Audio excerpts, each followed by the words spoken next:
ஆளுநர் பேருரைக்கு நன்றி தெரிவிக்கும் தீர்மானத்தின் மீதான விவாதத்திற்கு பதிலுரை மாண்புமிகு முதலமைச்சர் அவர்கள்.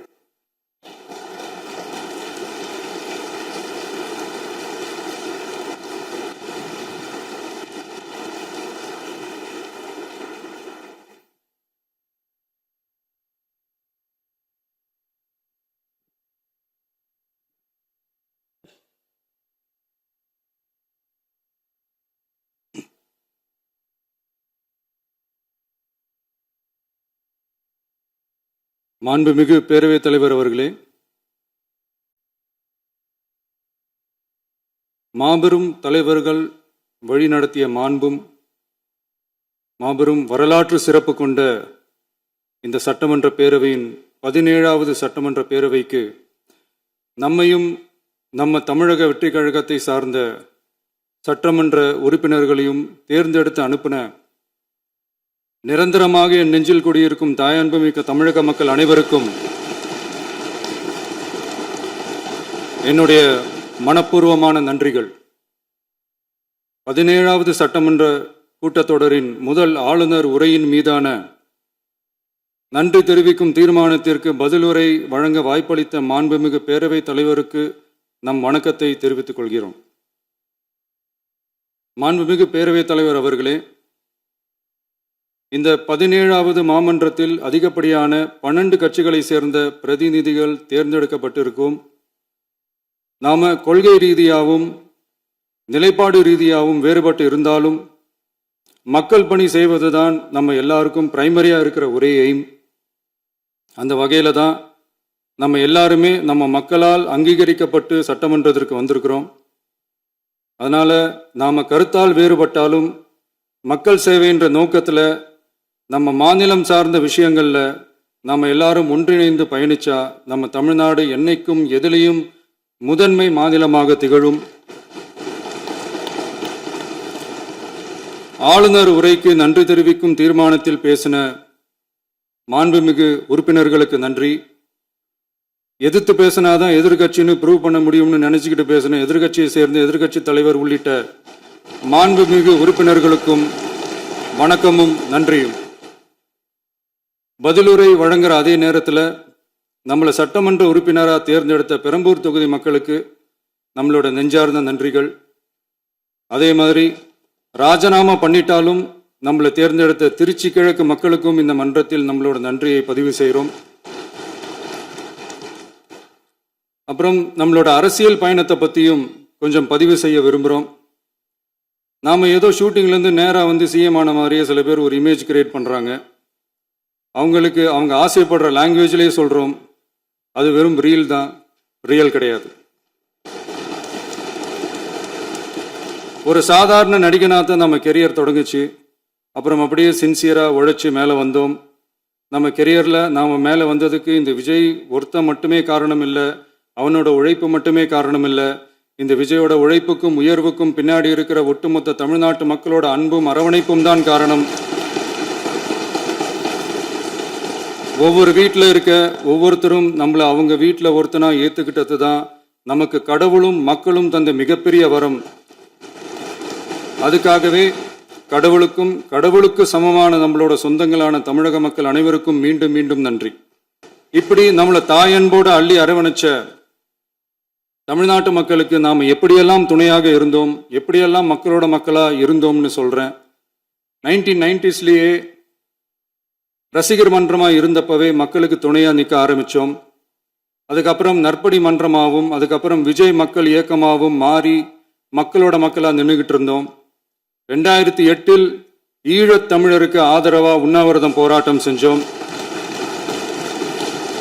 போர் முடிவுக்கு வரணும், நம்ம தொப்புள் கூடிய உறவுகளான ஈழத் தமிழர்களுக்கு பாதுகாப்பான நிம்மதியான ஒரு வாழ்வு கிடைக்கணும்னு அன்னைக்கே கோரிக்கை வச்சோம். 2009 ஆரம்பித்த விஜய் மக்கள் இயக்கம் வழியாக நம்மளோட மக்கள் நல பணிகளை எக்ஸ்டெண்ட் அண்ட் எக்ஸ்பேண்ட் பண்ணிக்கிட்டே வந்தோம்.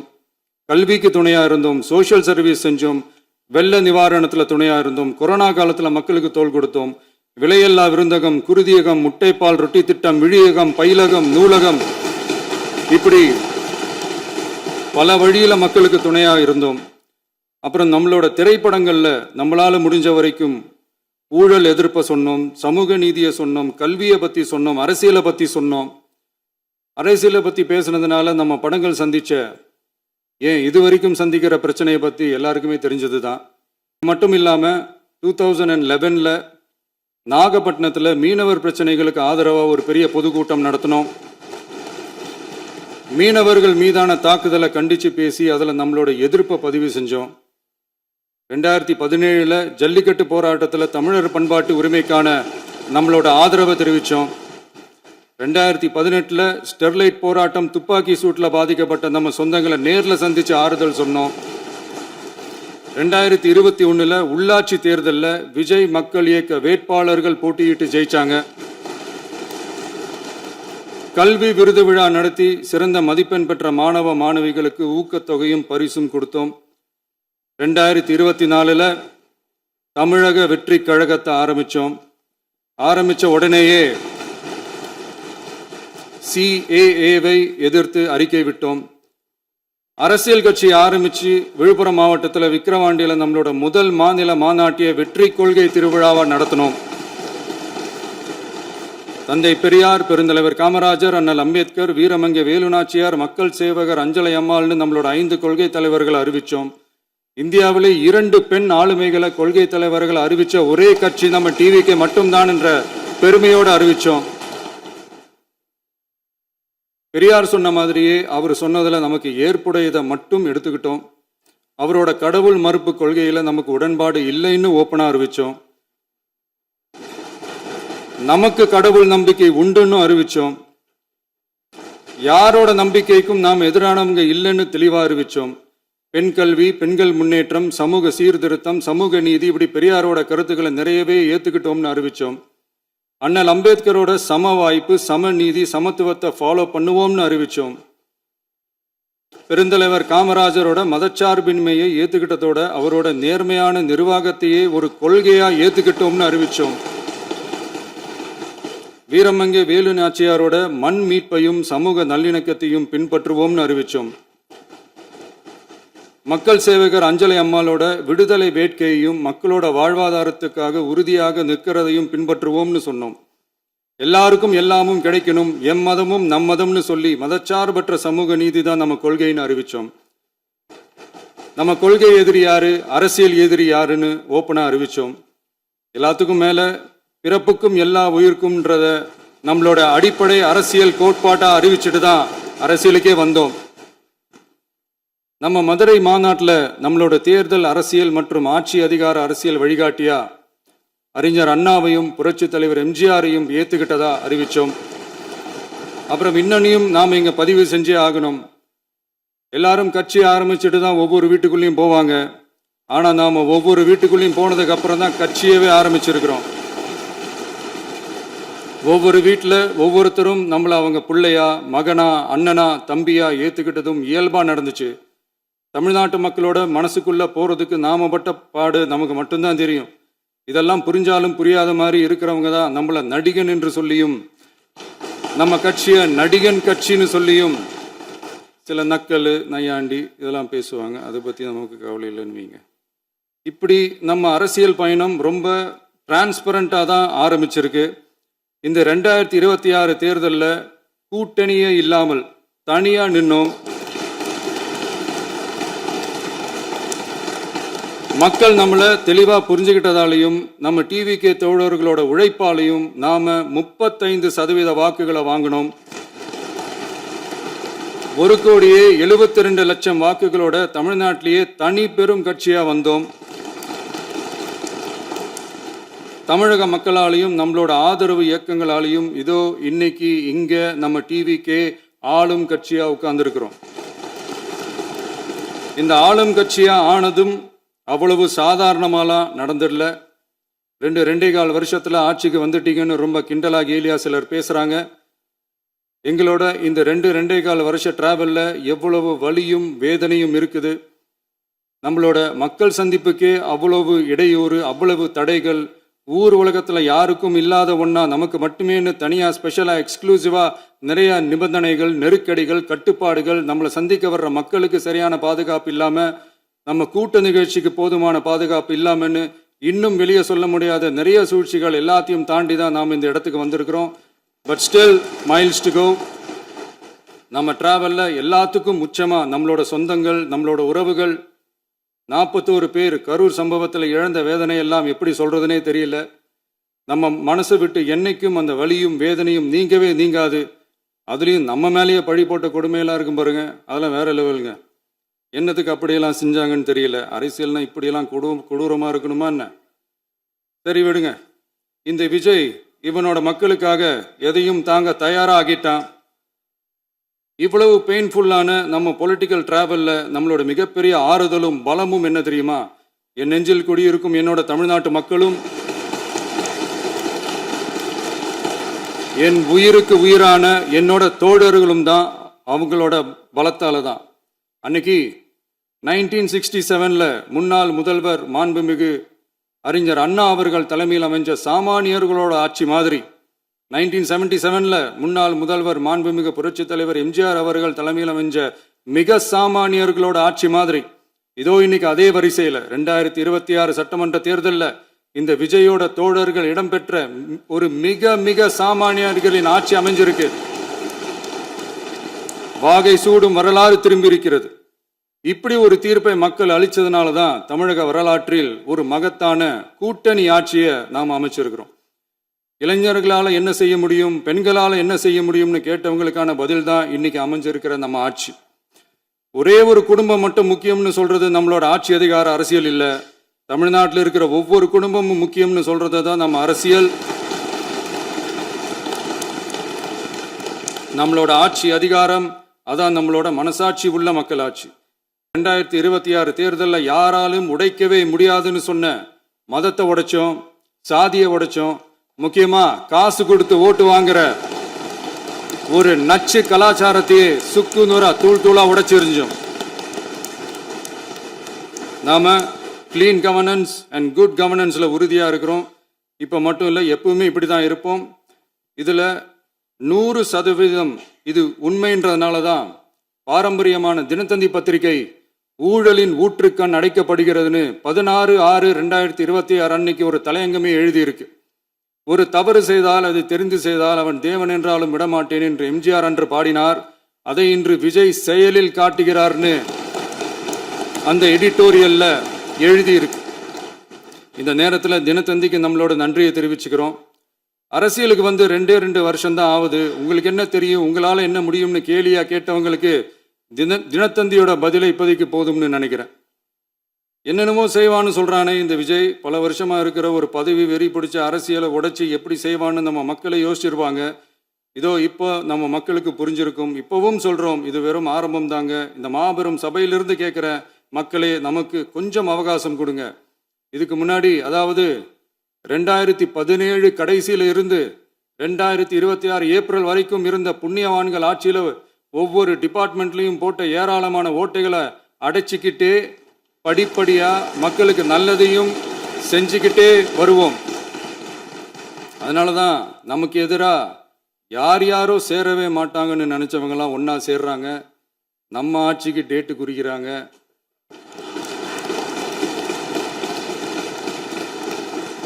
சரி, அவங்கள நம்ம மக்களே பார்த்துப்பாங்க, அது விடுங்க.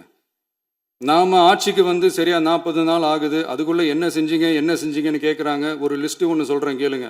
பெண்கள் பாதுகாப்புக்காக சிங்கப்பெண் சிறப்பு படை, 200 யூனிட் வரை கட்டணமில்லா மின்சாரம், போதைப் பொருள் ஒழிப்புக்காக தனிப்படை, குறுவை நெல் சாகுபடியை ஊக்குவிப்பதற்காக 134.83 கோடி சிறப்பு தொகுப்பு திட்டம், வழிபாட்டு தலம், ஸ்கூல், பஸ் ஸ்டாண்டுன்னு அதுக்கு பக்கத்தில் இருக்கிற 717 மதுபான கடைகள் மூடப்பட்டன. அங்க வேலையில் இருந்தவர்களுக்கு வேறு கடைகளில் வேலை, கவனிக்கப்படாமல் விடப்பட்ட அம்மா உணவகங்கள் புதுப்பிக்கப்பட்டன. பத்திரப்பதிவு துறையில் பகல் கொள்ளைக்கு ஃபுல் ஸ்டாப் வைக்கப்பட்டுள்ளது. வருகையில்லா ஆவண பதிவு முறை கொண்டு வர உத்தேசிக்கப்பட்ட செயல்பாட்டில் உள்ளது. அரசு மற்றும் தனியார் மருத்துவமனையில் ஸ்கேன் மையங்களில் கருவுறுவதற்கு முன் மற்றும் பின் ஏற்படும் தவறுகளை கண்காணிக்கவும், மருத்துவ நிறுவனம் முறைப்படுத்தும் சட்ட விதிகள் பின்பற்றப்படுகிறதா என கண்காணிக்கவும், மருத்துவ மற்றும் ஊரக பணிகள் இயக்கத்தின் பயன்பாட்டிற்காக 40 புதிய வாகனங்கள் வழங்கப்பட்டுள்ளது. கூட்டுறவு வங்கியின் ஏழை எளிய மக்கள் வாங்கிய கடனுக்கு முதல் முத்தாய்ப்பாக ரூபாய் 2045 கோடி தள்ளுபடி வழங்கி ஆணையிடப்பட்டுள்ளது. ஒன்றிய அரசிடம் கேட்டுக்கொண்டதற்கிணங்க கடந்த 2 வருடமாக நிறுத்தி வைக்கப்பட்ட இருந்த ஜல் ஜீவன் மிஷன் திட்டம் புதுப்பிக்கப்பட்டு ஜல் ஜீவன் மிஷன் திட்டம் 2.0 நடைமுறைக்கு கொண்டு வரப்பட்டுள்ளது. 18,500 கோடி அளவில் உறுதியளிக்கப்பட்ட காஞ்சிபுரம் மாவட்டத்தில் மைய விரிவாக்க திட்டம், கோயம்புத்தூரில் மின்னணு பொருட்கள் மற்றும் மின்னணு அமைப்புகள் உற்பத்தி திட்டம் மற்றும் திருவள்ளூர் மாவட்டத்தில் காட்டுப்பள்ளி LNT கப்பல் கட்டும் தளம் விரிவாக்க திட்டத்திற்கு ஒப்பந்தங்கள் போடப்பட்டுள்ளன. அனைத்து நிர்வாக நடவடிக்கைகளும் மின்னணு முறையில் மாற்றம் கொண்டு வர நடவடிக்கை எடுக்கப்பட்டு வருகிறது. சட்டவிரோத கல்குவாரி மற்றும் அனுமதியின்றி கனிமங்களை எடுத்து செல்வது தடுக்கப்பட்டுள்ளது. பல்வேறு குவாரிகள் சீல் வைக்கப்பட்டுள்ளன. கனிமங்களை கண்காணிப்பது, எல்லைகளை நிர்ணயிப்பது மற்றும் ஆளில்லா விமானம் மூலம் அளவீடு செய்வது போன்றவற்றை செயல்படுத்துவதற்கான பணிகள் மேற்கொள்ளப்பட்டு வருகின்றன. அனைத்து துறைகளிலும் அலுவலர் தலையீடு இல்லாமல் லஞ்ச லாவண்யமற்ற தமிழகத்தை உருவாக்க அனைத்து நடவடிக்கைகளும் முடுக்கிவிடப்பட்டுள்ளது. இதெல்லாம் சாம்பிள் தான், இன்னும் இருக்கு. இந்த வெறும் 40 நாளுக்குள்ளேயே இவ்வளவு செஞ்சிருக்கோம்னா இனி வர்ற நாட்களில் கொஞ்சம் கொஞ்சமாக படிப்படியாக ஸ்டெடியாக உழைச்சி லஞ்சலாவண்யம் இல்லாத, ஊழல் இல்லாத, பெண்களுக்கு பாதுகாப்பான, சுதந்திரமான, டிரான்ஸ்பரண்டான தமிழ்நாட்டை நம்ம சொந்தங்களான தமிழக மக்களுக்கு தர்றது தான் நம்மளோட ஒன் அண்ட் ஒன்லி டார்கெட். கண்டிப்பாக அதை நிறைவேற்றியே காட்டுவோம். 8 கோடி மக்கள் நம்மளோடு இருக்கிறப்போ ஏங்க இதை செய்ய முடியாது? மாண்புமிகு பேரவைத் தலைவர் அவர்களே, தமிழ்நாட்டின் கருவூலம் எப்படி திசை மாறி உருமாறி தேய்ந்து ஓய்ந்து கிடைக்கிறதுன்னு சொன்னாங்க.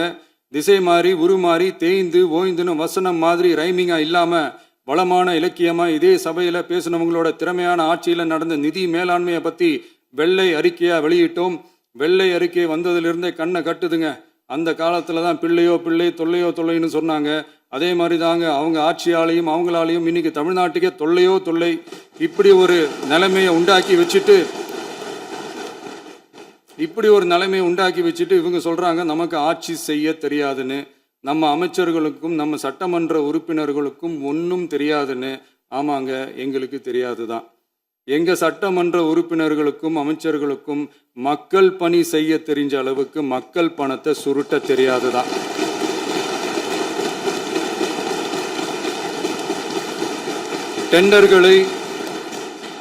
டெண்டர்களை முறைப்படுத்த தெரிஞ்ச அளவுக்கு அதோட ரேட்டை உயர்த்தி ஊழல் செய்ய தெரியாதுதான். பதவி உயர்வு வழங்கவும் பணி இடமாற்றம் கலந்தாய்வு நடத்தவும் தெரியுமே தவிர பதவி உயர்வுக்கும் பணியிட மாற்றத்திற்கும் பணம் பறிக்க தெரியாதுதான். புதிய பணியிடங்கள் உருவாக்க தெரியுமே தவிர அந்த பணியிடங்களை பணத்துக்கு விற்க தெரியாதுதான். கோயில்கள்ல நடக்கிற நிர்வாக சீர்கேட்டை தடுக்க நீங்க பேசுங்க, நீங்க கண்டிப்பா பண்ணுங்க. கோயில்களில் நடக்கிற நிர்வாக சீர்கேட்டை தடுக்க தெரியுமே தவிர கோயில் பணத்தை கொள்ளையடிக்க தெரியாதுதான். தங்கத்தை உருக்கி தாரை வார்க்க தெரியாதுதான். கனிம வளத்தை பாதுகாக்க தெரிஞ்ச அளவுக்கு கனிமத்தை வித்து கொள்ளையடிக்க தெரியாதுதான். அரசு வருமானத்தை அரசு கஜானாவுக்கு மாற்ற தெரிஞ்ச அளவுக்கு அந்த பணத்தை தனிப்பட்ட கஜானாவுக்கு மடை மாற்ற தெரியாதுதான். போதை கலாச்சாரத்தை தடுக்க தெரிஞ்சவங்களுக்கு போதை கலாச்சாரத்தை வளர்க்க தெரியாதுதான். நம்ம குடும்பத்தில் இருக்கிற பாட்டி, அம்மா, அக்கா, தங்கச்சி, குழந்தைங்களை, பெண்களை மதிக்க தெரிஞ்சவங்களுக்கு ஓசி பஸ், 1000 ரூபாய் கேஸு, இப்படிலாம் பேச தெரியாதுதான். எங்க உறுப்பினர்களுக்கும் அமைச்சர்களுக்கும் மக்கள் சேவை தெரிந்த அளவிற்கு சுயநல தேவையை செஞ்சிக்க தெரியாதுதான். அதனாலதான் சொல்றோம், எங்களை பார்த்து எதுவும் தெரியாதுன்னு சொல்றவங்களுக்கு சொல்றோம், இதெல்லாம் எங்களுக்கு தெரியாதுதான். உங்களை மாதிரி முறைகேடுகளை செய்யறத நாங்க தெரிஞ்சுக்கவும் போறதில்ல, தெரிஞ்சுக்கவும் ஆசைப்படல. அதை கடைசி வரைக்கும் எங்களுக்கு தெரியாமலே இருந்துட்டு போகட்டும். அதனால நாங்களும் எங்க மக்களும் வெரி வெரி ஹாப்பி தான். மாண்புமிகு பேரவைத் தலைவர் அவர்களே, எதிர்ப்பவர்கள் எதிர்க்கட்சி என்பதற்காக எங்கள் ஆட்சி மீது 1000 பழி போடலாம். ஆனாலும் தமிழக மக்களுக்கு உண்மையை உணர்த்த வேண்டியது நம்மளோட கடமை. மின்வெட்டை பொறுத்தவரை தமிழ்நாடு மின்மிகை மாநிலமாக இருந்தாலும் கடந்த காலங்களில் ஏற்பட்ட நிர்வாக குளறுபடிகளும் மின்சார சாதனங்கள் மற்றும் மின் மாற்றிகளில் ஏற்படும் பழுதாலும் வேண்டுமென்றே சிலரின் நடவடிக்கைகளாலும் இந்த மின்வெட்டிற்கு காரணமாக உள்ளது. மின் விநியோக மீட்பு நடவடிக்கைகளை ஒருங்கிணைப்பதற்காக எதிர்பாராமல் இரவு நேரங்களில் ஏற்படும் மின் தடங்களை விரைந்து சரி செய்வதில் 10 உயர்மட்ட கண்காணிப்பு குழுக்கள் மற்றும் 125 சிறப்பு மின் தடை நீக்க ரோந்து வாகனங்கள் வழங்கப்பட்டு 24 மணி நேரமும் கண்காணிக்கப்படுகிறது. கூடுதலாக தற்போது 77 புதிய மின் தடை நீக்க மையங்களும் உருவாக்கப்பட்டுள்ளன. விரைவில் இந்த மின்வெட்டு நிலைமை அறவே நீக்கப்படும். மாண்புமிகு பேரவைத் தலைவர் அவர்களே, நம்ம விவசாயிகள் எல்லாரும் நம்மளை நல்லா புரிஞ்சுக்கிட்டு தமிழக வெற்றி கழகத்தை ஏற்றுக்கிட்டாலும் எதிர்கட்சிகளோட தூண்டுதலால் சில இடங்களில் சில போராட்டங்கள் நடக்குது. எதிர்கட்சிகள் என்னதான் சித்து வேலை செஞ்சாலும் விவசாய பெருமக்கள் எல்லாரும் நம்ம ஆட்சி அவங்களுக்கான ஆட்சி தான் நல்லா புரிஞ்சுதான் வச்சிருக்கிறாங்க. இந்த வருஷம் எல்னினோ விளைவா எப்பவும் இருக்கிறத விட இந்த டைம் மழை குறையுங்கிறதையும் நம்ம விவசாயிகள் உணர்ந்து தான் இருப்பாங்க. இருந்தாலும் நம்ம அரசு நம்ம விவசாயிகளோட வாழ்வாதாரத்துக்காக பக்கபலமாகவும் உறுதியாகவும் துணை நிற்கும்ங்கிறத தெரிவிச்சுக்கிறோம். நம்ம தமிழகத்தில் ஏற்கனவே நடந்த அதி அற்புதமான சூப்பரான நிர்வாக திறன் கொண்ட 50 வருஷ அரசியல் அனுபவம் கொண்ட 2.0, 3.0, 4.0 பல 0.0 மாடல் ஆட்சி நடத்த கனவு கண்டவங்களோட அட்டகாசமான ஆட்சிக்காரங்க பல்வேறு விதமான நிதி நெருக்கடியை நம்ம மக்களுக்கு நமக்கும் பரிசா கொடுத்துட்டு போய் இருந்தாலும் கூட்டுறவு வங்கிகளின் மூலம் 75,000 வரை பயிர்கடன் பெற்று குறு சிறு இதர பெரு விவசாயிகளுக்கு 100% முழுமையான பயிர்கடன் தள்ளுபடியும் 75,000க்கு மேல் கடன் பெற்றவர்களுக்கு குறைந்தபட்சமாக 35,000 பண பயன் கிடைக்கும் அளவிற்கு மொத்தம் 14,43,504 விவசாயிகளுக்கு ரூபாய் 5,932.23 கோடி பயிர்கடன் தள்ளுபடி வழங்கப்பட்டுள்ளது. மாண்புமிகு பேரவைத் தலைவர் அவர்களே, நாம ஒன்றியத்தில் கூட்டுறவு கூட்டாட்சி, மாநிலத்தில் சுயாட்சி என்ற கொள்கையை கொண்டவங்க தான் ஏற்கனவே அறிவிச்சிருக்கிறோம். தற்போதைய ஒன்றிய அரசு சார்ந்த கட்சியுடன் அரசியலில் கொள்கை அளவில் நேர் எதிராக நிற்கிறவங்க தான் நாம. அதே சமயத்தில் எதுக்கெடுத்தாலும் கண்ணை மூடிக்கிட்டு ஒன்றிய அரசோட மோதல் போக்கை விரும்புறவங்க நாம இல்ல. நமக்கு எப்பவுமே தமிழகத்தின் வளர்ச்சி மட்டும்தான் முக்கியம். அதுக்காக நம்மளோட அரசியல் ரீதியான கொள்கைகளையோ மாநில உரிமைகளையோ கொஞ்சம் கூட விட்டு கொடுக்கவே மாட்டோம். அதுல ரொம்ப தெளிவாகவும் உறுதியாகவும் இருக்கிறோம். இனியும் இப்படித்தான் இருப்போம். அதுல ஒருபோதும் மாற்றமே இருக்காது. அதனால இதுல யாரு திசை திருப்ப வேலையில் ஈடுபட்டாலும் அவங்க எல்லாரும் மக்கள் மத்தியில் தோற்பது உறுதி. எனவே நம்ம மக்களுக்கோ சிறுபான்மை சகோதரர்களுக்கோ நம்ம ஆதரவு இயக்கங்களுக்கோ எந்தவித சந்தேகமும் வேண்டாம். நாம் யாரோட டீமும் இல்ல. நாம எப்பவுமே பியூரான பீப்புள்ஸ் டீம். இன்னும் சொல்ல போனா நாம secular team, social justice team. மாண்புமிகு பேரவைத் தலைவர் அவர்களே, அரசு விழாக்கள், கல்வி நிறுவனங்கள் மற்றும் பல அதிகாரப்பூர்வ நிகழ்ச்சிகளோட தொடக்கத்தில் நம்ம தமிழ்தாய் வாழ்த்த பாடுறது தான் வழக்கமா இருக்கு. தமிழ்தாய் வாழ்த்த பொறுத்த வரைக்கும் நம் அரசு இதுல நம்மளோட உறுதியான நிலைப்பாட்டை ஒன்றிய அரசுக்கு மிக தெளிவா தெரிவிச்சிருக்கு. அது இல்லாம இதில் மாநில அரசின் கொள்கைக்கு ஏற்ப ஒன்றிய அரசின் அறிவிக்கையில் திருத்தம் மேற்கொள்ள கோரிக்கையும் விடுக்கப்பட்டுள்ளது. நீட் தேர்வை பொறுத்தவரை கிராமப்புற மற்றும் பொருளாதார ரீதியாக பின்தங்கிய மாணவர்களுக்கு சமமான வாய்ப்பை வழங்குவதில்லை. மருத்துவ கல்வியில் சமூக நீதி மற்றும் சம வாய்ப்பை நீட் பாதிக்கிறது என்பதை உணர்கிறோம். எனவே மருத்துவ படிப்புகளுக்கான சேர்க்கையை 12ஆம் வகுப்பு மதிப்பெண்களின் அடிப்படையில் நடத்த வேண்டும் என்று நமது அரசு வலியுறுத்தி வருகிறது. மத்திய அரசிடம் நீட்டிலிருந்து தமிழ்நாட்டிற்கு விலக்கு வழங்க வேண்டும் என்று கோரிக்கை விடுத்துள்ளது. மாண்புமிகு பேரவைத் தலைவர் அவர்களே, பேரறிஞர் அண்ணா அவர்கள் தலைமையிலான அரசு 1968இல் இருமொழி கொள்கையை நடைமுறைப்படுத்தியது. தமிழ் ஆட்சி மொழி, தமிழ் மொழியை பாதுகாப்பது, மாணவர்களுக்கு ஆங்கிலத்தின் மூலம் உலக அளவிலான வாய்ப்புகளை வழங்குவது, எந்த ஒரு மொழியையும் கட்டாயமாக திணிப்பதை தவிர்ப்பது மற்றும் எதிர்ப்பது, நிலத்தின் மொழி மற்றும் பண்பாட்டு அடையாளத்தை பேணுவது என்பதை நம் தமிழக வெற்றிக் கழக ஆட்சி ஏற்றுக்கொண்டுள்ளது. எனவே தமிழ்நாட்டில் தமிழ் ஆட்சி மொழி மற்றும் இருமொழி கொள்கை என்பதில் நமக்கு மாற்று கருத்தே இல்லை.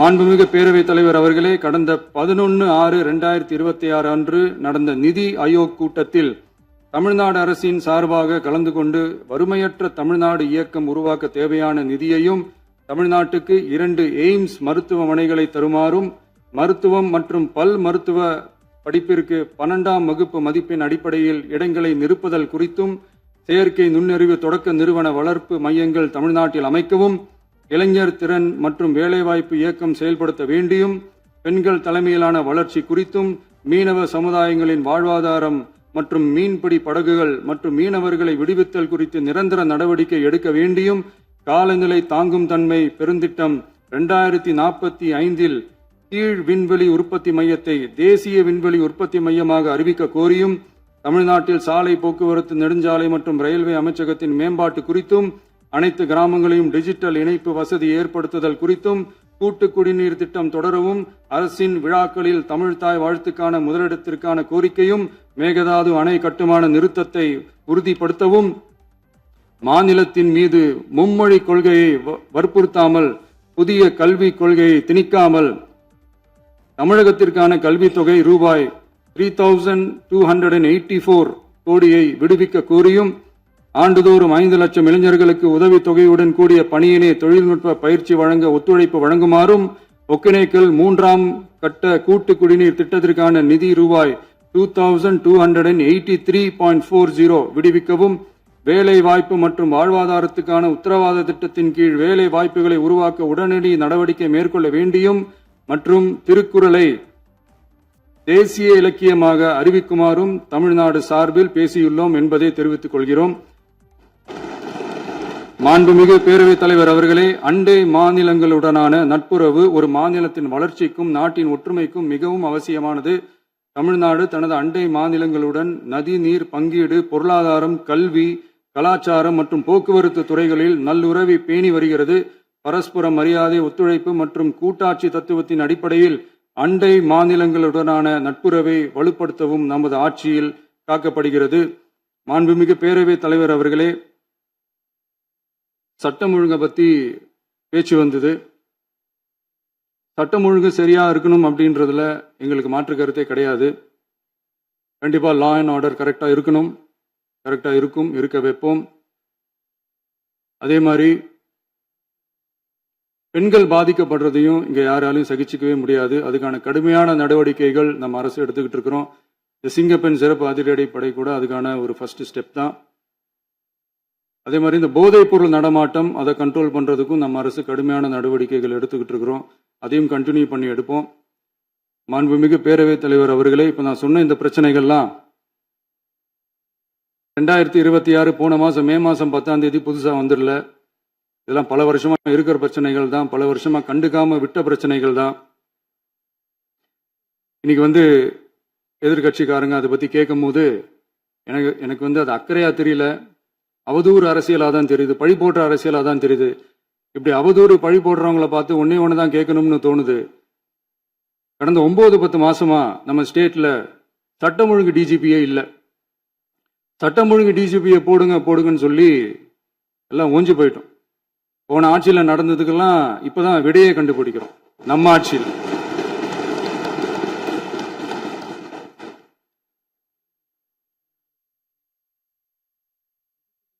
போதைப் பொருள் நடமாட்டம் எல்லாம் தாறுமாறா அப்படியே பரவி கொட்டி கிடக்குது. இதெல்லாம் இனிஷியல் ஸ்டேஜ்லயே யார் கண்ட்ரோல் பண்ணியிருக்கணும்? போலீஸ் டிபார்ட்மெண்ட் அப்போ யார் கையில இருந்தது? இத்தனை கேள்வி நம்மளை பார்த்து கேட்கறாங்களே, ஒரே ஒரு கேள்வி தான் நான் கேட்கணும்னு தோணுது. போலீஸ் டிபார்ட்மெண்ட்டை கையில வச்சுக்கிட்டே பிகினிங்லயே இனிஷியல் ஸ்டேஜ்லயே இந்த போதைப் பொருள் நடமாட்டத்தை ஏன் கண்ட்ரோல் பண்ணல?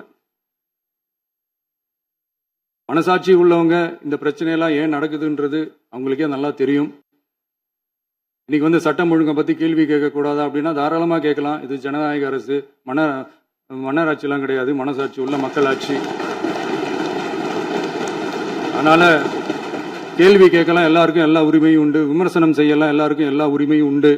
ஆனா நம்ம ஆட்சியில என்ன நடவடிக்கைகள் எடுத்திருக்கோன்றது தெரிஞ்சுக்கிட்டு அதுக்கேற்ற மாதிரி ஒரு நடுநிலையா பேசுனீங்கன்னா கொஞ்சம் நல்லா இருக்கும். சட்டம் ஒழுங்கை பத்தி யாருக்கு என்ன யோசனை இருந்தாலும், மக்கள் நலனுக்காக யாருக்கு என்ன யோசனை இருந்தாலும் அதை தாராளமாக சொல்லலாம். நம்ம அரசு அது காது கொடுத்து கேட்கும். ஆனா நம்ம அரசினுடைய நிர்வாகத்திறன் அதை பத்தி பேசுறவங்களுக்கு ஊரடிச்சு உலையில போட்டு ஊழல் மேல ஊழலா செஞ்சுக்கிட்டு அதுலேருந்து தப்பிக்கிறதுக்கு பேர் தான் நிர்வாகத்திறன் அப்படின்னு சொன்னா, அப்படிப்பட்ட ஒரு ஊழல் செய்யற நிர்வாகத்திறனை நம்ம அரசு ஒரு நாளும் செய்யாது. பொட்டி பெட்டியா பணத்தை வச்சுக்கிட்டு, பெட்டியை வச்சு எல்லாம் செஞ்சுக்கிட்டு, போதைப் பொருள் பாதுகாவல் கழக மாடல் அரசாங்கம் செஞ்ச ஒவ்வொரு ஊழலா வெளியில வந்துகிட்டு இருக்கு. டாஸ்மாக்ல அது என்னப்பா அது பேரு,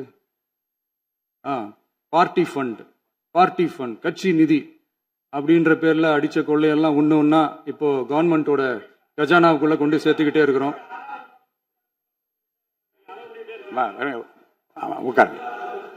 மாண்புமிகு முதல்வர்கள் பதில் உரைக்கு பிறகு முதல்வர் பதில் உரைக்கு பிறகு நேரம் தரேன். அப்ப பேசட்டும், அவங்க பேசட்டும், அவங்கள பேச அனுமதி. உட்காருங்க உட்காருங்க.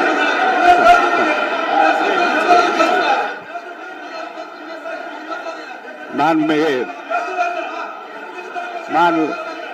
அலோவ் பண்றேன் உட்காருங்க.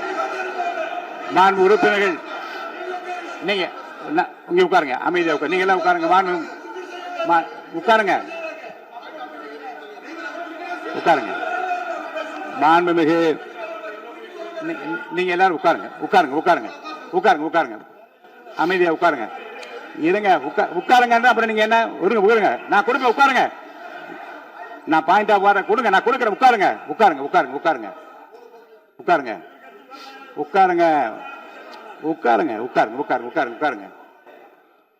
மாண்புமிகு முதல்வர் அவர்கள் போர்வையாக நிதானமாக சொல்லிக்கொண்டே இருக்கிறார். நீங்க குறிப்பெடுத்து வைத்துக் கொள்ளுங்கள். பேசி முடித்தவுடன் நான் உங்களுக்கு அவகாசம் தருகிறேன். நீங்க ஒண்ணா சொல்லுங்க, என்ன என்று நீங்க சொல்லுங்க. உங்க சொல்லுகிற வாய்ப்பை நான் உங்களுக்கு தருகிறேன். இப்பொழுது மாண்புமிகு முதலமைச்சர் உங்கள் உரையை தொடரலாம்.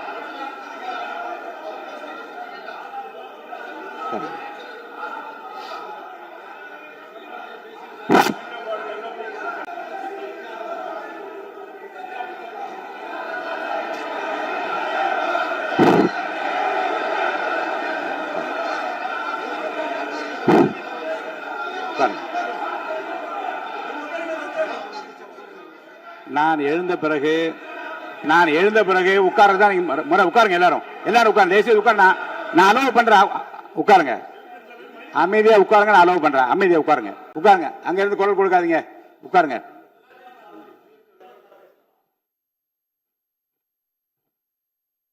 இனிமையான இந்த விவாதத்தில் இதுவரை குறுக்கீடுகள் இல்லாமல்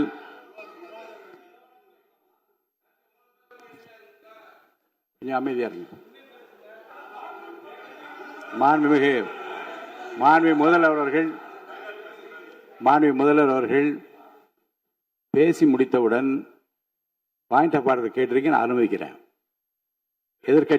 எதிர்கட்சி தலைவருக்கு மட்டும் நான் அனுமதி தருகிறேன். அவர் எழுந்து பேசலாம். முதலமைச்சர் நீங்க கண்டினியூ பண்ணி முடிக்கலாம். நீ எல்லாரும் எழுந்துச்சீங்கன்னா சரி வராது. உட்காருங்க, நான் சொல்லியிருக்கேன். உட்காருங்க.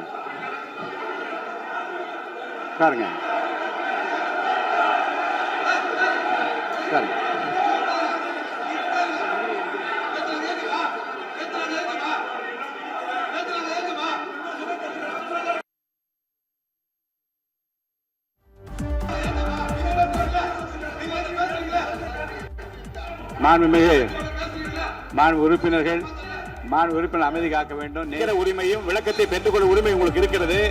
அதற்கு அவகாசம் நான் தருகிறேன்.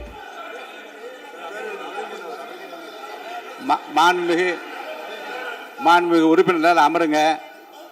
நான் என் தீர்ப்பை சொல்லுகிறேன்.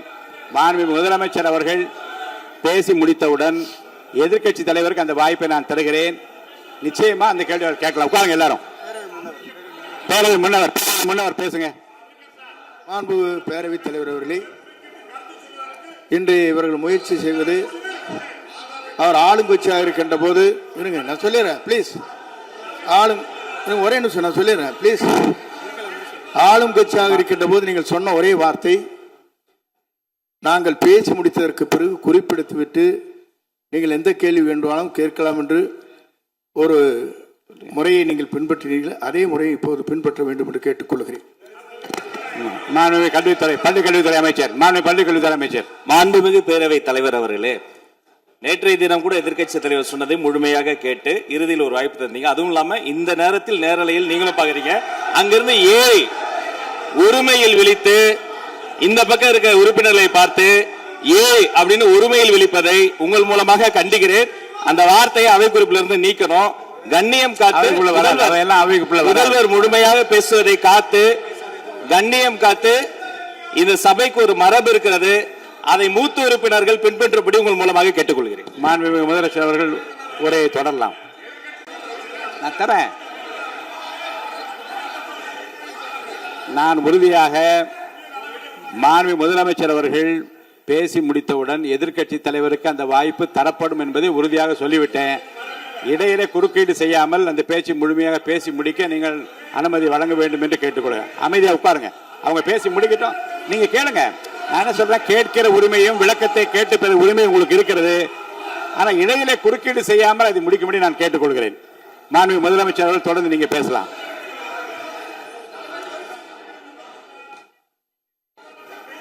எதிர்க்கட்சி தலைவர்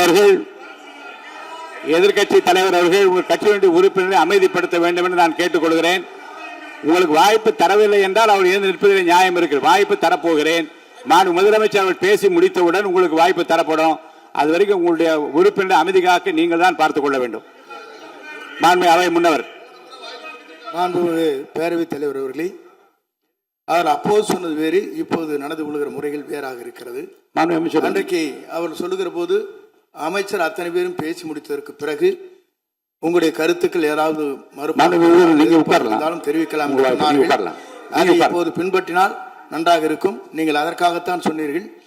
முதலமைச்சர் பேசியதற்கு பிறகு எதிர்க்கட்சி தலைவர் அவர்கள் பேசுவதற்கு வாய்ப்பளிக்கிறோம் என்று சொல்லியிருக்கிறார்கள்.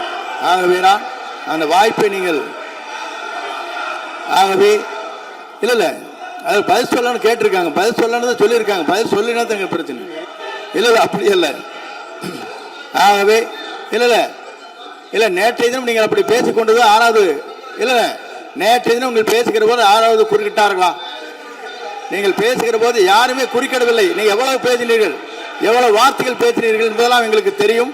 யாருமே அதில் குறுக்கிடவில்லை. இது முதலமைச்சர், எங்கள் முதலமைச்சர் எதிர்க்கட்சி தலைவர் பேசுகிறவர் யாரும் குறுக்கிட வேண்டாம் என்று சொன்னார்கள். அதை நாங்கள் பின்பற்றினோம். ஆனால் இன்றைக்கு நீங்கள் பின்பற்றவில்லை என்றால் வேதனையாக இருக்கிறார். முன்னவர் நேற்று எதிர்க்கட்சி தலைவர் பேசுகிற போது அடுக்கடுக்காக குற்றச்சாட்டுல வைத்தார். இப்போ அதற்குரிய மாண்புமிகு பொதுப்பணித்துறை அமைச்சர் கூட காலையில் அலுவலகத்தை சந்தித்து அவர்கள் சாட்டிய அந்த குற்றச்சாட்டுகளுக்கெல்லாம் ஆதாரங்களை எல்லாம் நான் கொண்டு வந்திருக்கிறேன் என்று சொன்னேன். நான் நேற்று அந்த விஷயம் நேற்றோடு முடிந்து விட்டது. ஆதாரங்களை கொடுங்கள். தக்க நேரத்தில் இதை பற்றி சொல்ல வேண்டி நேர்ந்தால் நான் இதெல்லாம் ஆய்வு செய்து உரிய நேரத்தில் அவை குறிப்பிட்டு ஏற்றுவதற்கு முன்பாக அவரிடம் காட்டி அதற்கு பிறகு அதை பற்றி முடிவெடுக்கும் என்று நான் சொன்னேன். இப்போதும் சொல்லுகிறேன், முதலமைச்சர் அவர்கள் பேசிக் கொண்டிருக்கிறார். பேசி முடிக்கட்டும். எதிர்க்கட்சி தலைவருக்கு உறுதியாக நான் வாய்ப்பு தருவேன். அவர் கேள்விகளை முன்வைக்கலாம், விளக்கங்களை பெறலாம். இப்போதைக்கு பேரவைத் தலைவர் என்ற முறையில் என்னுடைய முடிவு இதுதான். அவையில் இருக்கக்கூடிய உறுப்பினர்கள் அமரும்படி நான் கேட்டுக்கொள்கிறேன். நான் முதலமைச்சர் அவர்கள் பேச வேண்டிய போ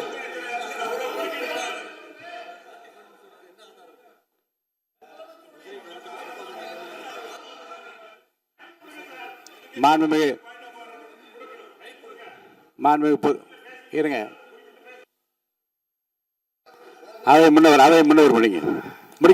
பேரவைத் தலைவர் அவர்களே, நேற்றைய தினம் நீங்கள் முழுமையாக பேசினீர்கள். உங்கள் பேச்சுக்கள் எப்படி இருந்தது என்பதும் நாடறியும். இருந்தாலும் கூட நாங்கள் அமைதியாக இருந்தோம். இல்ல நீங்க இருங்க, ஒவ்வொரு வார்த்தைக்கு இருங்க. நீங்க மின்வெட்டையில நீங்க சொன்னீங்க, உங்களுடைய முன்னாள் அமைச்சர் ஆற்காடு வீராசாமி இருக்கிற போது மின்வெட்டால் தான் நாங்கள் ஆட்சியே மாறியது என்றெல்லாம் சொன்ன கதையெல்லாம் இருக்கு. அதெல்லாம் சொன்னோம்னாங்க நாங்களே அமைதியா இருந்தோம். அதுக்காக நீங்க தயவு செய்து எதிர்க்கட்சி தலைவருக்கு வாய்ப்பளிக்கிறார்கள். அந்த வாய்ப்பை நீங்கள் அவர் முதலமைச்சர் பேசியதற்கு பிறகு பேசினால் அழகாக இருக்கும். அதை முன்ன பள்ளிக் கல்வித்துறை அமைச்சர். மாண்புமிகு பேரவைத் தலைவர் அவர்களே, அவர் ஒரே ஒரு வார்த்தையை தான் சொன்னார். பார்ட்டி ஃபண்ட் என்ற வார்த்தையை கேட்டு எதிர்க்கட்சி நண்பர்கள் கோபப்படுகிறார்கள். ஆனால் அதன் மீது உங்களுக்கு பாயிண்ட் ஆஃப் ஆர்டர் தருவதாகவும் நீங்கள் வந்து சட்டப்பேரவை தலைவர் சொல்கிறீர்கள். நேற்றைய தினம் இதே போல வெற்றி தலைவர் அவர்களினுடைய வழிகாட்டில் வளர்ந்த நாங்கள் சகிப்புத்தன்மையோடு அவர்கள் பல வார்த்தைகள் சொன்னார்கள். புதிதாக சோஃபா மாடல் என்றார்கள், குதிரை பேரம் என்றார்கள், எத்தனையோ வார்த்தைகள் சொன்ன போது சகிப்புத்தன்மையோடு அதை கேட்டு பொறுமையாக இருந்தோம். இவர்கள் குதிரை பேரம் எல்லாம் அவைக்குள் நீக்கப்பட்டு விட்டது. சரி, சோஃபா மாடல் என்று சொன்னார்கள். ஆதாரம் கேட்டு இப்படி எழுந்து நாங்கள் கொந்தளிக்காமல் ஒரு சட்டமன்றத்தில் ஒரு உறுப்பினர் எப்படி நடந்து கொள்ள வேண்டும் என்பதற்கு எடுத்துக்காட்டாக தமிழக வெற்றி கழகத்தின் உறுப்பினர்கள் நடந்து கொண்டார்கள்.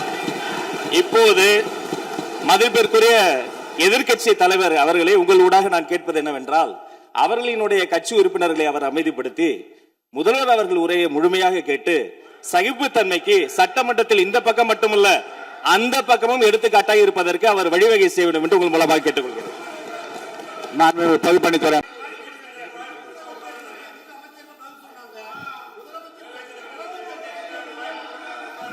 மாண்புமிகு பேரவைத் தலைவர் அவர்களே, திராவிட முன்னேற்ற கழகம் முதல் நாளில் இந்த சபையுடைய மரபையும் பாரம்பரியத்தை பற்றியும் நமக்கு வகுப்பெடுத்தார்கள். அந்த மரபுப்படி எங்களுடைய தலைவருடைய வழியில் இந்த சட்டசபையுடைய நிகழ்வுகளில் நாங்கள் கலந்து கொண்டிருக்கிறோம். நேற்று எதிர்க்கட்சி தலைவர் பேசும் பொழுது எவ்வளவோ வார்த்தைகள் உண்மைக்கு புறம்பாக சட்டத்திற்கு எதிராக ஒரே நிமிஷம் பேசுறேன். சட்டத்திற்காக பேசும் பொழுது நாங்கள் அமைதியாக இருந்தோம். நாங்கள் அமைதியாக ஒரு 2-3 முறை தான் வந்து அவரு பேசும்போது மினிஸ்டர்கள் நின்னாங்க. ஆனா இன்னைக்கு மாண்புமிகு முதலமைச்சருடைய முதல் உரை, கடந்த 4 நாட்களாக திராவிட முன்னேற்ற கழகம் முதலமைச்சர் ஏன் பேசலன்னு சொல்லிட்டே இருந்தாங்க. இன்னைக்கு பேச ஆரம்பிச்ச உடனே அவர் சொன்ன வார்த்தை பார்ட்டி ஃபண்ட் சொன்னார். எந்த பார்ட்டின்னு சொல்ல. ஆனா அந்த வார்த்தைகள் சொல்லி முடிஞ்ச உடனே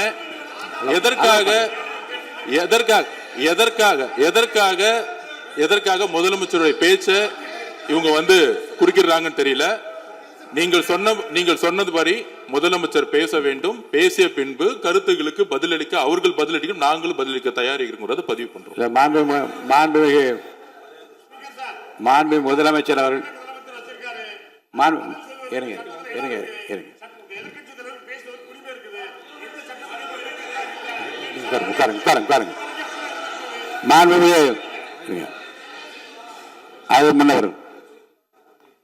மரபு இருக்கிறது, எப்போது வேணா பாயிண்ட் ஆஃப் ஆர்டர் இருக்கலாம். இருந்தாலும் கூட நீங்க அந்த மரபை நீங்க கடைபிடிச்சீங்களா உங்க ஆட்சியில?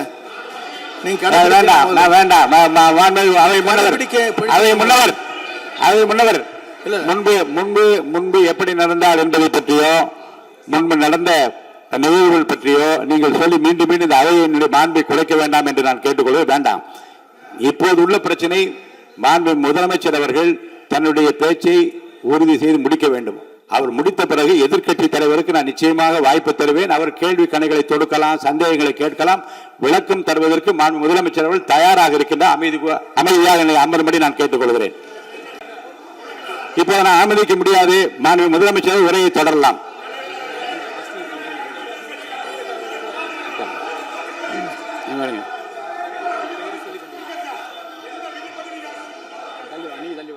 மாண்புமிகு உறுப்பினர் ஆஸ்டின் உங்க இடத்துல போய் உட்காருங்க.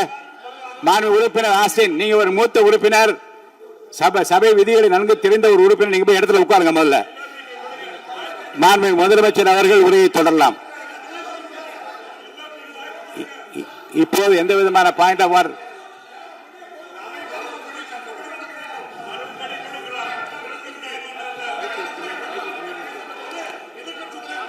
நான் வாய்ப்பு இல்லை என்று சொன்னால் நீ எழுந்து நிற்பதிலே நியாயம் இருக்கிறது. உட்காருங்க. வாய்ப்பு உறுதியாக எதிர்க்கட்சி தலைவருக்கு பாயிண்ட் ஆஃப் ஆர்டர் மட்டுமல்ல, உட்கார்ந்து அவர் பேசிய பேச்சுக்களை என்னென்ன இருங்க என்ன என்ன என்ன என்ன என்ன உங்களுக்கு சந்தேகம் இருக்கிறதோ, வினாக்கள் இருக்கிறதோ அதை நீங்க கேட்கலாம். அவர் பதில் சொல்வதற்கு தயாராக இருக்கிறார். பேசி முடிக்கின்ற வரை அமைதி காக்கும்படி உங்களை நான் கேட்டுக்கொள்கிறேன். மாண்புமிகு எதிர்க்கட்சி தலைவர் முழு ஒத்துழைப்பை நீங்கள் தர வேண்டும் என்று நான் எதிர்பார்க்கிறேன். மைக்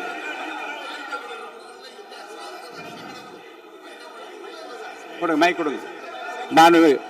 மாண்புமிகு எதிர்க்கட்சி தலைவர். பேரவைத் தலைவர்களே, நீங்க உட்காருங்க. நேற்று நான் பேசும்போது சில அமைச்சர்கள் குறுக்கிட்டு பேசினாங்க, அதற்கு நீங்க அனுமதி கொடுத்தீங்க. அதே மாதிரி இன்னைக்கு முதலமைச்சர் பேசும்போது சில வார்த்தைகள், தவறான வார்த்தைகள் பேசுறாரு. அவர் பார்ட்டி ஃபண்ட் அப்படின்னு சொல்லியிருக்கிறாரு.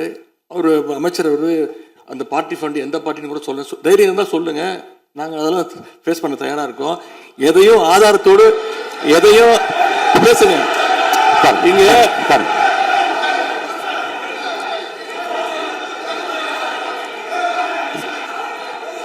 அது மாதிரி பேரவைத் தலைவர் அவர்களே, நேற்று நான் பேசி முடிஞ்சோடனே நீங்க அவை முடிஞ்சிருச்சுன்னு சொல்லிட்டீங்க. நாங்கெல்லாம் வீட்டுக்கு போயிட்டோம். வீட்டுக்கு போய் டிவி போட்டு பார்த்தா அங்க இன்னொரு அமைச்சர் இன்னும் பதில் சொல்லிட்டே இருந்திருக்கிறாரு. அதற்கெல்லாம் நாங்க இப்ப என்ன பதில் இது, என்ன மரபு இது? நீங்க போய் பேசிக்கிட்டே இருப்பீங்களா? நாங்க அதை பார்த்துக்கிட்டே இருக்கணுமா? அதே மாதிரி இன்னைக்கு முதலமைச்சர் அவர்கள் பேசும்போது நாங்களும் அமைதியாக கேட்டுக்கிட்டு தான் இருந்தோம். ஆனால் சில கருத்துக்கள் அவர் பேசும்போது அதை நாங்கள் அனுமதிக்க முடியாது. ஆதாரத்தோடு ஏதாவது பேசணும்னா, குற்றச்சாட்டுகள் சொல்லும்போது ஆதாரத்தோடு சொன்னீங்கன்னா அதை நாங்கள் ப்ரூவ் பண்றதுக்கு தயாராக இருக்கு. மாண்புமிகு உறுப்பினர் அவர்கள் இருங்க. நேற்று மாண்புமிகு எதிர்க்கட்சி தலைவர்கள் பேசியதும் மாண்புமிகு பொதுப்பணித் தலைவர்கள் பேசியதும் ஆதாரம் இல்லாமல் பேசக்கூடாது என்று நான் சொன்னேன். ஆய்வு செய்து நீக்கப்பட வேண்டியது நீக்கும் என்று சொன்னேன். இப்போது மாண்புமிகு முதல்வர் அவர்கள் பேசி முடிக்கட்டும். நீங்கள் கூறிய கருத்துப்படி அதில் ஆதாரங்கள் இல்லாத குறிப்பாக இருந்தால் அதை நீக்குவதற்குரிய உரிமை எனக்கு இருக்கிறது. ஆய்வு செய்து நான் நடவடிக்கை எடுப்பேன். இப்போது மாண்புமிகு முதலமைச்சர் அவர்கள் பேசலாம். இந்த டாஸ்மாக் மாதிரியே பல டிபார்ட்மெண்ட்லேயும் மறுபடியும் சொல்கிறேன், கட்சி நிதின்ற பேரில் அடித்த கொள்ளைய ஒன்று ஒன்றா கவர்மெண்ட்டோட கஜானாக்குள்ளேயே கொண்டு சேர்த்துக்கிட்டே இருக்கிறாங்க. இப்போவும் சொல்கிறேன், மக்கள் பணத்திலேருந்து ஒரு பைசா கூட தொடமாட்டோம், தொடவும் விடமாட்டோம், தொட்டா விடமாட்டோம், இதுக்கு முன்னாடி தொட்டவங்களையும் விடமாட்டோம்.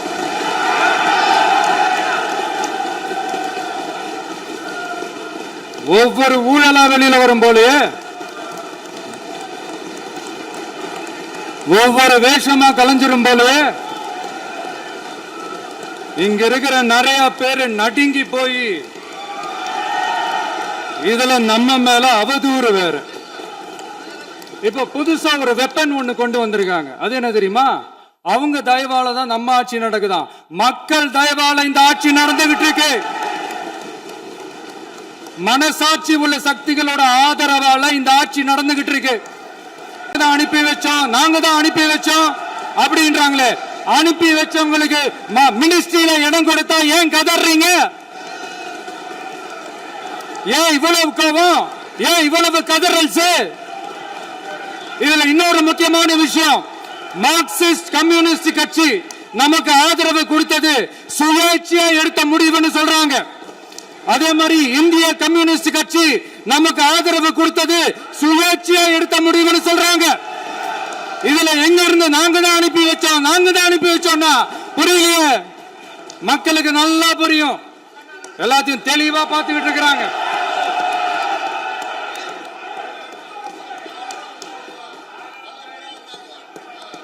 முதலமைச்சர் கண்டினியூ பண்ணலாம். மாண்புமிகு முதலமைச்சர்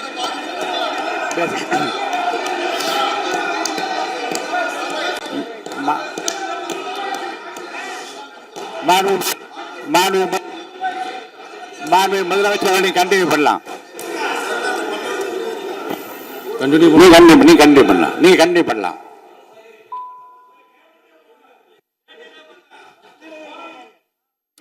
இந்த சமூக நீதி அரசுன்னு சொல்றவங்களை பார்த்து கேட்கிறேன், நம்ம பட்டியலின சகோதரர்களுக்கு எத்தனை அமைச்சர் பதவி கொடுத்தீங்கன்னு கொஞ்சம் சொல்ல முடியுமா? ஆனா நம்மளுடைய அரசுல 8 அமைச்சர் பதவிகள் யாருக்கு? நம்ம பட்டியலின சகோதரர்களுக்கு. எல்லாம் நம்ம அண்ணன், நம்ம தம்பி, நம்ம தங்கச்சிங்க. அண்ணல் அம்பேத்கர் அவர்களுடைய கிட்டத்தட்ட 100 ஆண்டு கால கனவு இப்ப நிறைவேறி இருக்கு. நான் ஏன் கொஞ்சம் சவுண்டா பேசுறேன் அப்படின்னா அவங்களுக்கு கேட்கணுன்றதுக்காக தப்பா எடுத்துக்காது. அதே மாதிரி பெண்களோட பாதுகாவலர் நாங்க தான் அப்படின்னு சொல்லிக்கிறவங்களை கேட்கிறேன், எத்தனை பெண்களுக்கு அமைச்சர் பதவியில இடம் கொடுத்தீங்க கொஞ்சம் சொல்ல முடியுமா? எங்க அரசுல 4 சகோதரிகளுக்கு அமைச்சர் பதவி கொடுத்திருக்கிறோம்.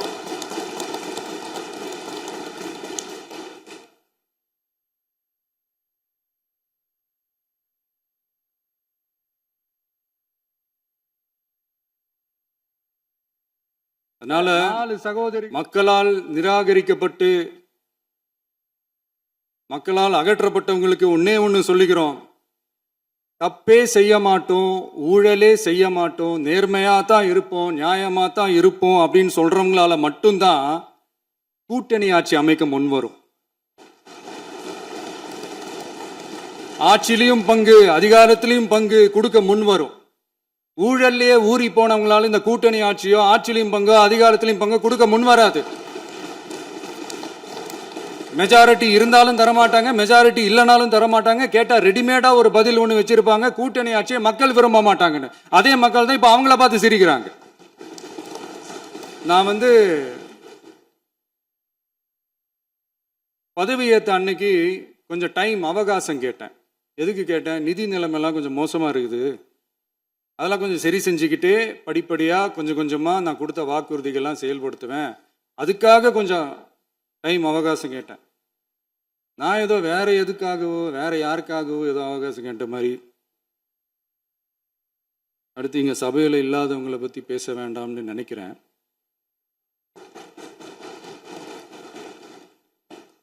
இங்கே நம்மளை பற்றி அவதூறு பரப்புறதோட மட்டும் இல்லாமல் இப்போ நம்ம மக்கள் மேலேயும் அவதூறு பரப்ப ஆரம்பிச்சிட்டாங்க. மக்கள் நமக்கு ஓட்டு போட்டது தப்பான், குடும்பம் குடும்பமா நமக்கு ஆதரிச்சது தப்பான். இது இப்போ இல்லை, நான் சொல்றது எம்ஜிஆர் அவர்கள் காலத்திலிருந்தே. அப்பவே அவர் ஜெயிச்சப்போ அதே மக்களை தப்பு தப்பா பேசுறது. மக்கள் என்ன பண்ணிட்டாங்க, எம்ஜிஆர் என்ன பண்ணிட்டாரு, எம்ஜிஆர் என்ன இது பண்ணிட்டாரு. 50 வருஷமா ஒரே டெக்னிக்கா.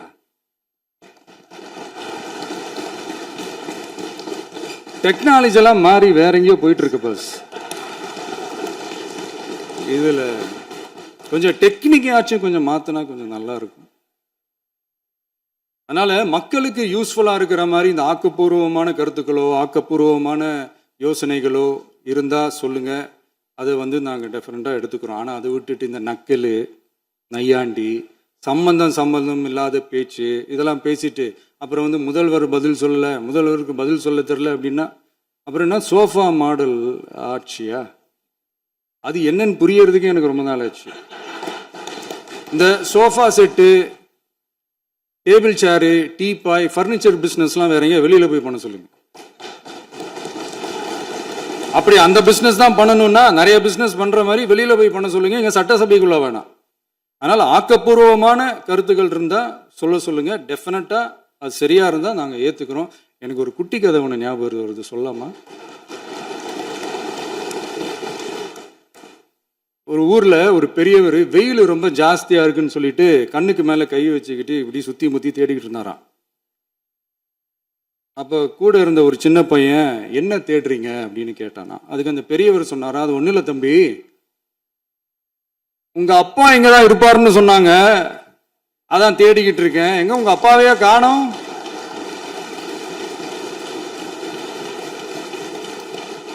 இல்ல அந்த எங்களுக்கும் நக்கலா நையாண்டியா சம்பந்தம் இல்லாத குட்டி கதை இதெல்லாம் எங்களுக்கும் பேச தெரியும். அந்த கதையில பெரியவர் அப்படி சொன்னாராம், தப்பா எடுத்துக்காதீங்க. அந்த கதையில பெரியவர் அப்படி கேட்டாராம். அதனால யாரும் இங்க டென்ஷன் ஆக வேணாம். அதனால இன்னொரு இந்த என்னுடைய உரையை முடிக்கிறதுக்கு முன்னாடி போயிட்டாங்க, பேசலாமா? உங்க கருத்துக்களை நீங்க முழுமையாக மன நிறைவோடு பேசலாம். டிவியில் பார்ப்போம். சரி, அதான் 5 நிமிஷம் பேசுனதுக்கே கொளத்தூரி இந்த ஆட்டம் அடிச்சு பேசுனா அப்புறம் என்ன பண்றது? கடைசியா நான் இந்த உரையை முடிக்கிறதுக்கு முன்னாடி ஒரு முக்கியமான ஒரு விஷயம் பத்தி சொல்லணும். ஆளுநர் உரை அன்னைக்கு இந்த தமிழ் தாய் வாழ்த்துக்கு அப்புறம் தேசிய கீதம் பாடினது தப்பு, தேசிய கீதம் 2 முறை பாடினது தப்பு. அப்படி ஒரு நிகழ்வு இதுக்கு முன்னாடி இந்த சட்டசபையில நடந்ததே கிடையாது. அந்த மரபையே மாத்திட்டீங்க. இப்படி ஒரு ஒரு பெரிய ஒரு போர் மாதிரி எதிர்கட்சியை சார்ந்தவங்கலாம் சொன்னாங்க இல்லையா? அந்த மாநில உரிமை போராளிகளை, அந்த மரபு காக்கிற உரிமை போராளிகளை ஒரே ஒரு கேள்விதான் கேட்கணும். 2021 ஆகஸ்ட் 2 ஞாபகம் இருக்கா? Centenary celebration of Tamil Nadu legislature. அந்த ஃபங்க்ஷன்ல நம்ம முன்னாள் முதலமைச்சர் கருணாநிதி அவர்களோட கலைஞர் அவர்களுடைய கலைஞர் அவர்களுடைய புகைப்படத்தை மாண்புமிகு குடியரசுத் தலைவர் திறந்து வைக்கிற ஒரு ஃபங்க்ஷன். அந்த ஃபங்க்ஷன்ல national anthem followed by Tamil தாய் வாழ்த்து அப்படின்னு அறிவிச்சது ஞாபகம் இருக்கா? அதாவது தேசிய கீதத்துக்கு அப்புறமா 2வது முறையா, நோட் திஸ் பாயிண்ட் மாண்புமிகு பேரவைத் தலைவர் அவர்களே, ப்ளீஸ் நோட் திஸ் பாயிண்ட். தேசிய கீதத்துக்கு அப்புறம் 2வது முறையாக தமிழ் தாய் வாழ்த்து பாடப்படும் அப்படின்னு சொன்னது ஞாபகம் இருக்கா? அதுவும் முத்தமிழ் அறிஞர் அப்படின்னு சொல்ற நம்ம கலைஞர் அவர்களுடைய அந்த புகைப்படம் வெளியிட்டு விழாவில் அவர் இருந்த இதே சபையில தமிழை 2வது இடத்துக்கு தள்ளினது யாருன்னு ஞாபகம் இருக்கா? அது மட்டும் இல்ல, அந்த தேசிய கீதத்தை நாட்டுப்பண் நேஷனல் ஆந்தம்னு சொல்லி அதே ஃபங்க்ஷன்ல கடைசியா ஃபங்க்ஷன் முடியும் போது செகண்ட் டைம் தேசிய கீதம் பாடினதும் ஞாபகம் இருக்கா? இதே அவையில் தான், அது அவை குறிப்பிலும் இருக்கிறது, இதே அவையில் தான் நடைபெற்றது. இந்த தக்க நேரத்தில் இந்த ஆதாரங்களை அளித்த மாண்பு முதல்வர் அவர்களுக்கு நன்றியை தெரிவித்துக் கொள்கிறேன். டவுட் இருந்தா இந்த புக்கை பார்த்து தெரிஞ்சுக்கலாம். அதனால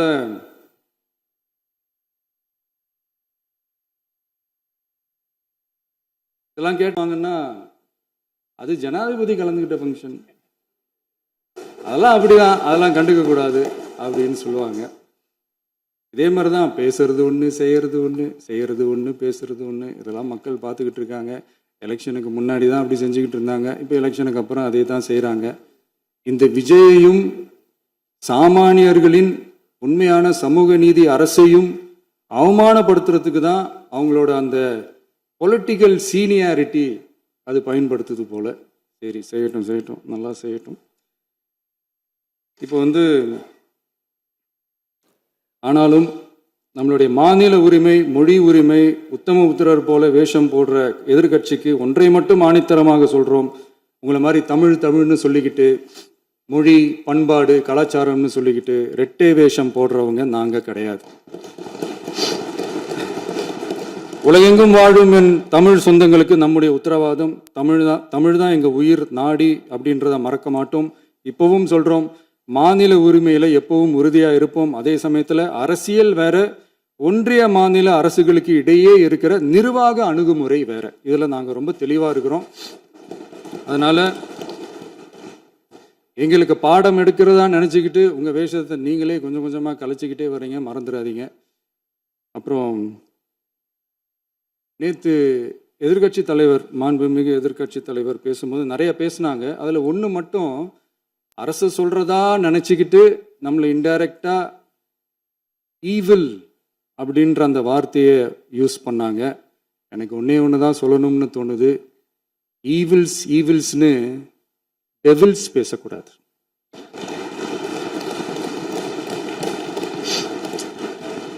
அவங்க இருந்திருந்தா ஒரு ஆக்ஷன் பண்ணணும்னு எனக்கு தோணுச்சு. எல்லாரும் போயிட்டாங்க. இல்லை, பர்மிஷன் பண்ணலாமா? இப்பவும் பண்ணலாம், ஒன்றும் தப்பு இல்லை.